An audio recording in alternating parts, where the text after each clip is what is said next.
نیک بخته په ځان ولګوه، په بچو ولګوه صدقه اخره په خپله چې خدای نعمت درکړه په خپله یې خو اخره نه کمیږي. ساتم نو چې مړ شي همدقسې دی هغه مال هغه بچو ته وروستو پاتې شي، بچې پې مزې کوي، بچو له نه ورکړي. ډېر پکې داسې شته نه ځان تړی کېږي او نه بچو تړی کېږي. یو زنانه خدای پاک دې اوس وبخښي هغه مړه ده، خاوند یې مړ دی. ما له راغله ما ته ویلي سړي ته میرا مینه تو کاوي چې غوښه نه راوړي، سامان نه راوړي، راته وایي چې به دغه سبزیانې مبزیانې خورئ. نو ما ورته خورئ که نه سبزي ښه شی دی نه ښه ده. ماشومان جاړي نه غوښې چرک پسې او دې ځانې سپېره نه راوړي. نو ما ته یې وې هغه ښځې خبره یې وه، هغه ښځې ښه پوره چالاکه وه. ما ته یې وې دا سپېره دی، وایي چې دې بار ته وځي نو موږ ځان له ښه چرګان هم راوړو خورو یې او ښه سره کړی هم خورو ښه برابر. او چې دې راشي نو دله شوتل موتل وخوټ کوو ما کې ورته کېږدو خوره. دې خوشحاله چې ګنې بچو به هم شوتل خوړلی او موږ ښه زبردست چرګان هم خورو، ښه غوښې هم خورو او ښه پروټ راوړو ځان له کوټه کې کېنو یو بل سره خاندو چې بس سړی راغلی دی موږ له یې ګټي په ځان سپېره خدای نیولې. داسې هم پکې شته او داسې هم پکې شته بعضې ښځې هم شوم پاړقې دي. دا ما ته پته ده یو سړی و هغه سخي و او ښځی شوم او ښځې به ورته اخوا دېخوا کول چې مه راوړه. هغه د نر بچي به څه چل کو، هغه به ښه غوښه راوړه او کټوې ته به کېناست او ځان له به یې پخه کړه او کې به ناسته و هغه پوټي به یې ترې ټولو خوړل او اخره کې چې به دوه درې ټکي ښوروا پاتې شي ښځې ته راشي تاسو هم د دې اهل یې خورئ دا ښورواګانې. د مارونو صدقه ورکوئ چا چې ورکړې ده او د غریب حق ساته، د غریب خیال ساته. په ګاون کې چې د یتیم دی او مسکین دی او کونډه ده او غریب دی، زما په خدای قسم چې قیامت پر ورځ به د خدای د هغې تپوس کې قسم مې راته وخوړ. بلې ما تېره جمعه درته حدیث دی چې الله فرمایي حدیث قدسي چې ما د نه ډوډۍ غوښتې و مال یې را نه کړه او ما د نه اوبه غوښتې و مال یې را نه کړې. الله ته ډوډۍ اوبه غواړې ته ناجوړه کېږي. زما تپوس نه دی کړی وایي زما ګاونډي د ډوډۍ غوښتې و که نه، زما ګاونډي در نه اوبه غوښتې وې که نه. بیمار و تپوس یې دا نه کړی، دا تپوس به کېږي. په دې شومتوب مه کوئ. که کم مشوره شی ما ته د جمعې پر ورځ ودرېږئ وی تا خو ویلي و داسې او خو ما شیخ ولاړ کم شو نه به کمیږي، خو چې د خدای د رضا دپاره کې نو مود وریا به پکې نه کوي. حضرت ابوبکر صدیق رضی الله تعالی عنه زمانه و مانعینو د زکات و زکات نه انکار وکړه. حضرت ابوبکر صدیق جهاد ورسره شروع کړ نو بس خلکو زکاتونه شروع کړل، ویرېدل خلک، بیت المال ډک شو. حضرت عمر فاروق رضی الله عنه د حضرت ابوبکر خاص مشیر و سینیر منسٹر چې ورته وایي خاص وزیر او لاړم بیت المال مې کته چې بیت المال مې کته د بیت المال چې کوم ناظم امورو سیکرټري هغه ته مې لکه ته راشه کښېنه ما سره چا چاله ورکوې لسټ یې راته کېښوه چې دا غریبانان دي دوی له موږ د میاشتې د کال دومره دومره شی ورکوي. دا قانون دی چې بادشاه به غریب له شی ورکوي، د بیت المال نه به غریب له ورکوي، کونډې له به ورکوي، یتیم له به ورکوي. او که کوم انسان د لوږې او د تندې د لاسه لاړ برباد شو د بادشاه نه به خدای تپوس کوي. نن سبا زمونږ بادشاهان هغه خپل غټایټ هغه غټ غټ سنډاګان غټایي، غریب ته یېر دی. په وزیرانو یې خوري، په مشیرانو یې خوري، د اسمبلی په ممبرانو یې خوري. هغه خلکو له یې ورکوي چې پچی د حکومت ولاړ دی، حالانکې حکومت په دې غریب عوام ولاړ دی. دغه خلک دې غریب عوام پاس کړي. ځان له صاحب په لندن کې او په سویزرلینډ کې او په یو دی او بل دی بنګلې نه چې غټې غټې پلازې جوړې کړې، پیسه وزي روانه ده باندې تبه یې وکړه دې خلکو ظالمانو. په لکونو نه په کرونو نه په اربونو نه په کربونو مال دې ظالمانو واو. دې ټولو لیډرانو دا ګنده لیډرانو دا سپېره او بار ملکونه ته ارس یوړل او مونږ ټول عمر هم دې خلکو په پلان کې زنده باد او پلان کې زنده باد او پلان کې زنده باد خوار پړقو تازه سر تاله څه چې زنده باد منګلې هغه جوړې کړې. په اسلام آباد کې غټې غټې کوټې هغه جوړې کړې، پنځه پنځه شپږ ګاډي د یو 2 کروڑ روپو د هغه په اجره کې ولاړ دي. شل نوکران هغه ته مخکې رسلو کېږي. سپېره ستا پکې څه شو؟ جنگ مو دیک مو تا کو د دې خلکو د پاره یو بل ته مونږ کنځل کو د دې خلکو د پاره دشمنه مونږ خلکو د واغشتره د خلکو د پاره په جنډه جنگ او په یو جنگ او په بل جنگ دشمنی کور په کور جوړه ده پلار او زوی یو بل سره روان دي د تربور سره روان دي او یو بل سره دشمنی ده او مازې پکې د چا دي مونږ همغه پیته ته راشو مونږ همغه پیته ته راشو همغه دالو ته راشو ورشه وګوره چې هغوی په کورونو کې ځان له غټ غټ فارم هاوس جوړې کړي دغه خلکو او په کورونو کې ځان له په کوټو کې دننه ځان ته حوضونه جوړ کړي او په هغې کې لامبي او ځان له په کوټو کې دننه داسې باترومونه جوړ کړي دي که نه چې لاس مګل هم نه غواړي چې څنګه غولو کې او بټن ووایي نو خود به خود پرشر شروع شي نو پرشار شروع شي نو انځي به دی ځان له لاس هم نه وروړی موږ ټول عمر سادین لزو ځان پورې لوټې مګو ټول عمر په سادین کې ځان پورې موږ لوټې مګو ساره مو زو مازدیګره مو زو او لوټه ځان په سره کاږو او په یخو به دسونه کوو بجلي کله وي او کله نی او ګیس کله وي او کله نی او پلان کې زنده باد او پلان کې مردباد او پلان کې زنده باد بېخموزه نیکبختو سادهګانو خدای ته وګورئ ځان وپېژنئ خدای وپېژنئ راشئ خدای ته ښکته شئ پرېږدئ دا بوتان موږ د خدای نه نه یېرېږو دا په موږ د خدای قهر او غضب د پاسه راسور پروت دی موږ خدای ته مخ نه کړه موږ جومات ته مخ نه کړه موږ مولا پسې کنځل وکړل موږ مدرسې پسې کنځل وکړل موږ تبلیغ پسې کنځل وکړل موږ ګیرې پسې کنځل وکړل هر څوک هم سپک کړل د لیډر دپاره کړل دا د ستا قبر کې به دا لیډر څنګه وي عقل نه لرئ سوچ نه لرئ څه کوئ په کوم طرف روان یې بادشاه نه به تپوس کېږي حضرت عمر وایي که د فرات دریاب په غاړه یو سپی د تندې نه مړ شوی د عمر نه به یې تپوس کېږي یې د بادشاه وایي چې بیت المال مې وکړ بیت المال ډک دی او د هر چا دپاره خپل حصه مقرر ده حضرت عمر وایي مدینې خلک خو ما پېژندل ډېر خوشحاله شو شکر دی خدایه چې ټولو غریبانانو کونډو یتیمانانو نومونه لیکلی شي وایي چې مې وکتل یو کونډه ده او د هغې نوم لیکلی شوی دی خو هغې ته تنخوا نشته ما تپوس وکړه د هغه سیکرټري صاحب نه دلته راشه هلکه موږ ورته سیکرټري وایو د دې کونډې دپاره تنخوا نشته ویې نه ولې یاره بس ابوبکر صدیق وایي چې دې له مو ورکوې دا خو زه پېژنم دا خو کونډه ده د دې خو هېڅوک نشته هغه نه به یېرې ګورې ویې نه یاد دي ورته وایي چې دې له مو ورکوې دا کونډه ما ته معلومه وه خو بیا مې پته ځان سره ولیکله او لاړم د هغه کونډې کور ته حضرت عمر رضی الله عنه وایي چې ورغلم دې کونډې دروازه کې ودرېدم ستا پلان کې نوم دی وایي چې ما وی داسې کار به کوو چې ستا له د ډوډۍ او د اوبو چې څه بندوبست وي ما ته ټیم وښایه زما د کور نه به تاله راځي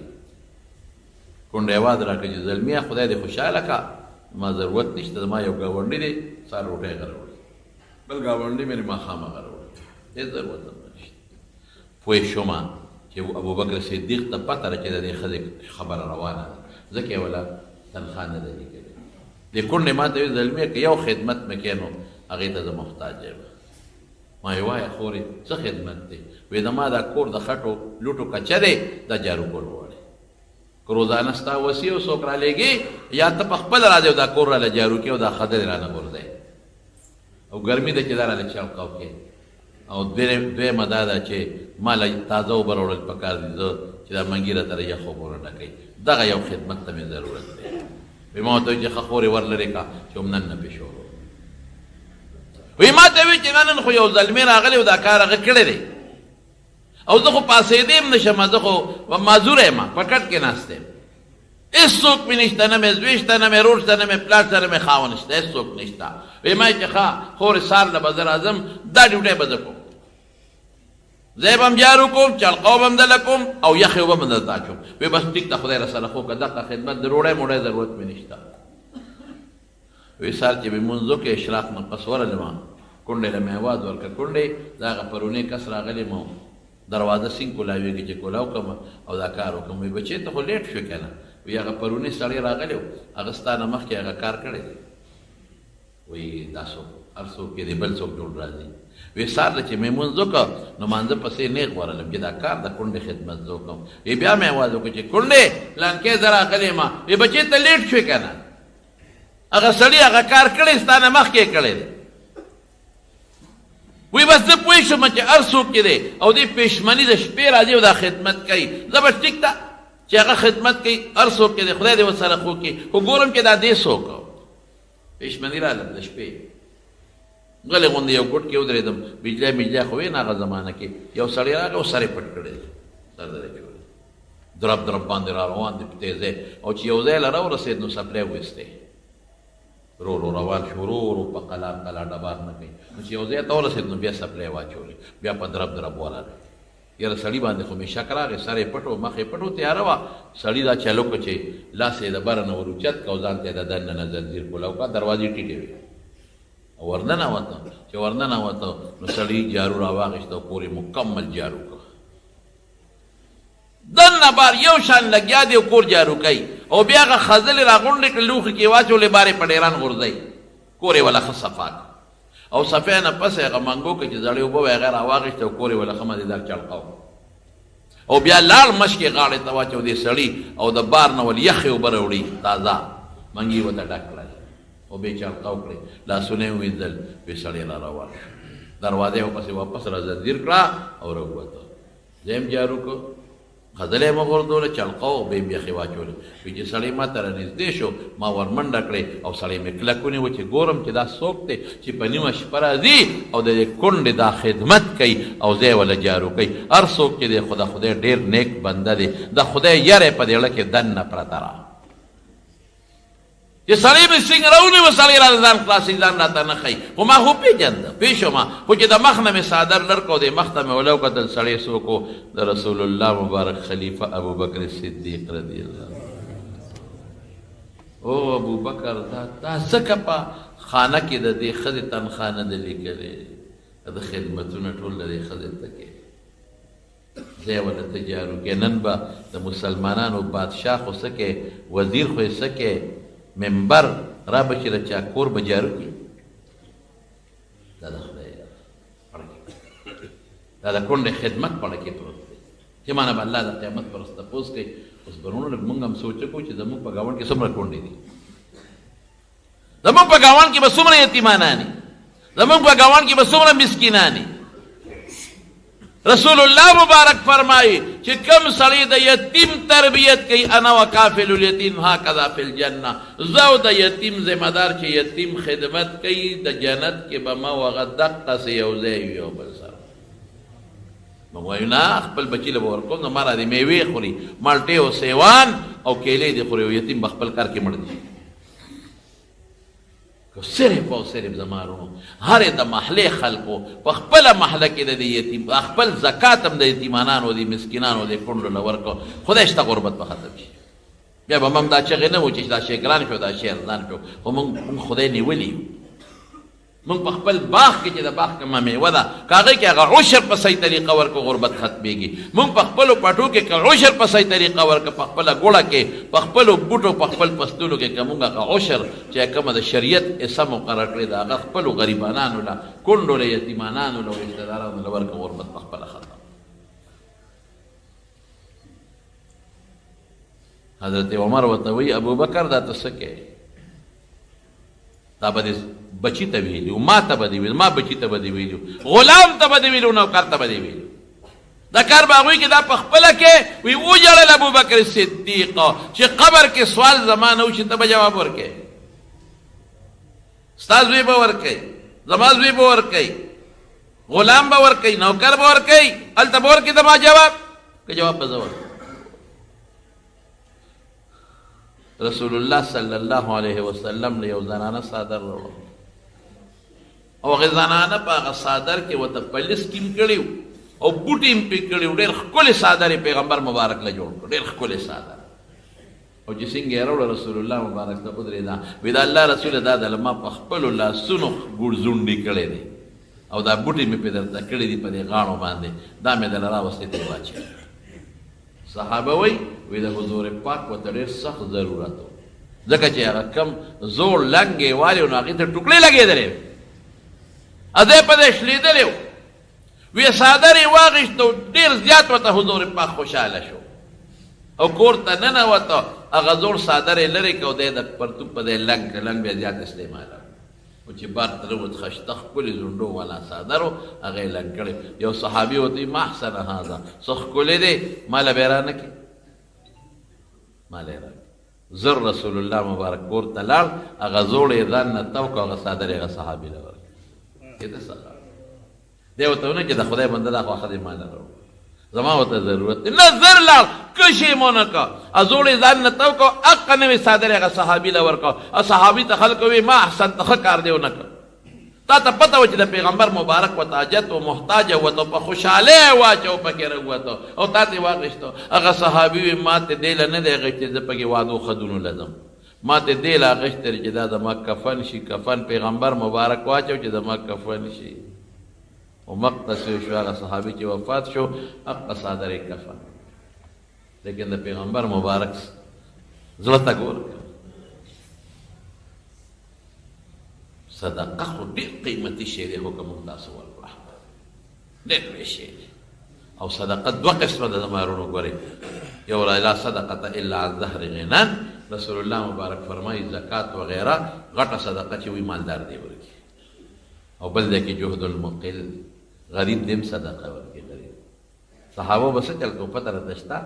صحابه به لاړل نو د ځنګل نه به یې لرګي راوړل او به یې خرڅول. والذین لا یجدون الا جهدهم، په هغې کې به خیرات، بازار کې به خلکو سره پیټي وړل، پنډونه به وړل، په هغې کې به صدقې کولې. او غریبانان به و جزانان به اس به ورسره نو، او چې څه به یې موندل په هغې به صدقه کوله. دا صحابو صفت. امهات المؤمنین چې کله خیبر فتح شو او بنو نذیر فتح شو او فدک فتح شو، نو پیغمبر علیه السلام د خیبر خمس کې څه عیسا پرېښوده او د بنو نذیر او د فدک او سیوې وی د یو کال نفقه به د دې نه وباسو، دا به د امهات المؤمنین او باقي به د بیت المالي. نو د یو کال غون به یو ام المؤمنین له مسلمانانو مور له ورکړه، چې به یې ورکړه چې په دویمه ورځ به کېدل هر څه به یې خیرات کړي. سپر عبدالله ابن زبیر حضرت عایشې صدیقې رضی الله تعالی عنها له په زرګونو دراهم راولېږل. نوکرې ته وایي شابه کاسې ډکې که ویشه، چې مازدیګر نور پرېوتو نه مخکې دا خلاصې کړې. ډکې ډکې کاسې یې په دې غریبانانو په دې مسکینانو ویشلې، مال ټول اخلاص کړ. چې کله ماښامې شو روجه وایه روجه او بانګې وې، خادمې ته وایي د خوراک سره وړو هېڅ هم نشته، هېڅ هم نشته، په څه به روجه ماته او به راوړو په اوبو ماته کې بل څه نشته. نو خادم ورته غصه شوه، وی دومره په زرګونو روپۍ وې د خدای نیکبخت دی، نو یو روپۍ به رېته پرېښې وه، نو اوس به تلې وم تاله به پرې مې روجه ماتې خو راوړې که نه. نو او ورته وایي چې اوس راته یادې وختي به دې راته یاده کړې وه. داسې سخا او رسول الله مبارک وفرمایي وی په ټولو بیبیانو کې، بیبیانو دې تپوس کو استانه پس په ټولو بیبیانو کې د ټولو نه مخکې څوک تا سره یو ځای کېږي، څوک به در پسې زر مري چې تا سره یو ځای شي. د پیغمبر بیبیانې خو په حضور پاک سره وی اطولکن یاده، وی چې د چا لاس اوږدي، لاس اوږدوالی کنایه د سخا نه ده، چې څوک سخي سخي. نو په ټولو کې زیاته سخي حضرت زینب وه او د حضور پاک پسې فوراً بیا څو ورځې پس هغه وفات شوی. صدقه قیمتي شی دی. ښه زما په دې خبره عمل کوئ. صدقه کې سوچونه مه کوئ، که سوچ دی که شیطان دی نه پرېږدي، بس صدقې ورکوئ. زکات خو چې بالکل پرې نه دی، زکات متعلق بیان به انشاءالله درته آینده جمعه کې وکړو. زکات به پرېږدي، خو فرض دی خامخا به یې ورکوئ او نفلي صدقې هم ورکوئ. چې شی کور پخې نو په کټوۍ کې اوبه لږې زیاتې کا، هم هغه کټوۍ چې ته پخې نو یو دوه پیالې اوبه پکې زیاتې کا، نو یو لږه غوندې ګاونډ کې یو جام یو کاسه خور غریبانانو له وړې کا. یعنې ستاسو دپاره خو د صدقې بهترین مواقع دي، جوماتونو کې هم طالبان ډېره دي، ستاسو لپاره غټه صدقه ده. جومات کې طالبان مسافر ډېره دي، د خدای دین زده کوي، قرآن زده کوي او حدیث زده کوي، جوماتونو کې ډېره دي. ستاسو لپاره غټه صدقه دغه ده. نیمه نیمه روټۍ ورکوئ او لږه ترکاري ورکوئ. نیت دا کوئ چې دا صدقه زه ورکوم چې زما پې الله پاک برکت پیدا کړي او دا غریبانان پې د پیغمبر حدیث زده کړي. ورکوي صدقې، مصیبت به ختمیږي، تکلیف به ختمیږي، د قبر د اور توبه پې ختمیږي، د قیامت پر ورځ به صدقې د سوري لاندې به د دنیا مصیبتونه پې ختمیږي، مصیبتونه به نه راځي. کوي چې مصیبتونه دې ختم شي، او چې تکلیف راځي نو نظرونه مه کوئ، د مخکې نه صدقې ورکوئ. او قیامت کې به خدای پاک دا ما چې کوم آیت ووې نو د وږي مثال الله پاک ورکوي، یو په 200 بلې هغې نه به په 2 چندو خدای پاک د هغې بدل تاسو درکړي. دعا وکړئ الله په موږ رحم